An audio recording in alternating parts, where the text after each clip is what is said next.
Music at your locker typically is a good sign post-game. What has you feeling pretty good about this one? I just like the way we're playing ball as of late. 16 of our last 17, but more importantly, it's the way we've been playing. Defensively, we're playing inspired ball. Offensively, moving the ball, sharing the ball, and everyone's in a great rhythm. Doesn't mean everyone shoots the ball extremely well, every night, but everyone's in a good rhythm. Everyone feels a part of what we're trying to do, and we want to continue to build off that. Why do you think, I know we talked about him after the last game, but why do you think Jose continues to get better in this offense and just what you guys are doing? Well, first of all, he's a true professional, and that's what we have around here, guys that show up no matter when their number is called. They're just ready to go. But at the end of the day, it takes a little time to get into a new system, and this is a new system for him. And when putting to the lineup, taking out, putting to the lineup, it's hard to get into a rhythm no matter how professional you are. But at the end of the day, his number has been called for quite a while now, and he's been ready to go. And it's great to have him, that's for sure. What has he done for the offense since being inserted into the starting lineup? Well, he's, first of all, if you know Jose, if you're any historian of the game since he's been in the NBA, he's always been up there in assist turnover ratio. So he doesn't turn the ball over, and that's great to have at the start of your offense. He doesn't turn the ball over, and then he shoots extremely well from behind the arc. And we're a team that creates pace and space, and he shoots extremely well. You add that basketball IQ, you add his how well he takes care of the ball, and then how well he shoots the ball, and then he will give up his body as well, as you've seen him taking the charge tonight as well. Looked like the Lakers were afraid to go under on Jose because of his outside shot and switch more. When teams do switch like that, what are you guys looking for offensively? Well, we're an inside-outside team, and teams switch on us, then we got to try to beat them up in the post. And I think Kev and Jeff Green did a great job of doing it tonight. You've had a lot of nice things to say about Lonzo. Now that you've played against him, is there anything that you saw out of him tonight that you hadn't seen on film or on TV or anything like that, or do you have a wider impression of him? Nope. Everything I've told y'all is everything I've seen tonight. Can you relate sort of to the pressure he came into the league with, or the hype he came into the league with? I don't know. He wasn't on the cover of SI when he was 15. Nah, I can't relate to that. I've never had any type of pressure coming into the league before. Of course I can. I know everything that he's going through, so of course I can relate. Hey, Bro, what do you most appreciate about the way he plays, though? Him? It's always team. Passes the ball, pushes the ball up the floor, someone that you want to play with. And, this is a team game. Everybody gets so caught up in this whole individual thing, and the team game gets so overlooked.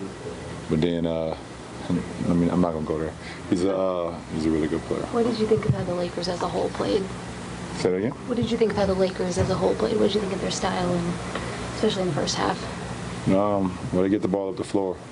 And, no matter what makes and misses, I said that, before we played our last game, that if you don't get back in transition, then they're going to make you pay because they look up the floor, and they got a lot of guys, young guys, too, that get up and run and up and down. So they exploited at some points of the game for us tonight. LeBron, you tied Larry Bird in all-time triple-doubles tonight. When you hear Bird's name, what comes to mind? What do you think about him? He's one of the greatest players that ever played this game. The kid from French Lick, Boston, and one of the few guys that ever be in a three-point contest and shoot with a warm-up shirt on.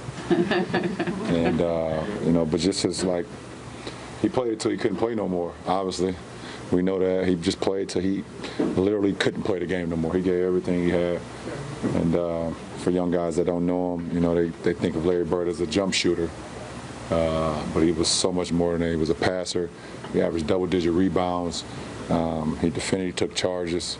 And, he's a straight-up complete basketball player. And me as a small forward, Scotty, Bird, Doc,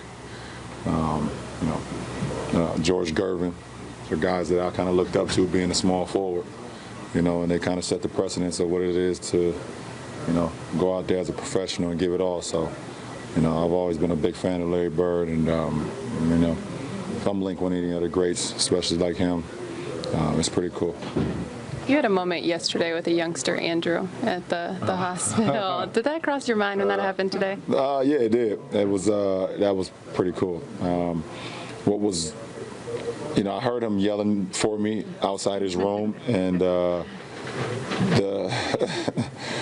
he told me to dunk on Zoe, and I seen that thing went viral too. People always try to make a big deal out of it, but listen, if the kid got one wish, it didn't happen. But if he had one wish, to get his mind off what they go through on an everyday basis in that hospital, man, I was just happy to be a part of that. You said a lot of things, tweeted up things that people sort of want to read into, go nuts over about the Lakers, about Lonzo, wishing him happy birthday, all that kind of stuff.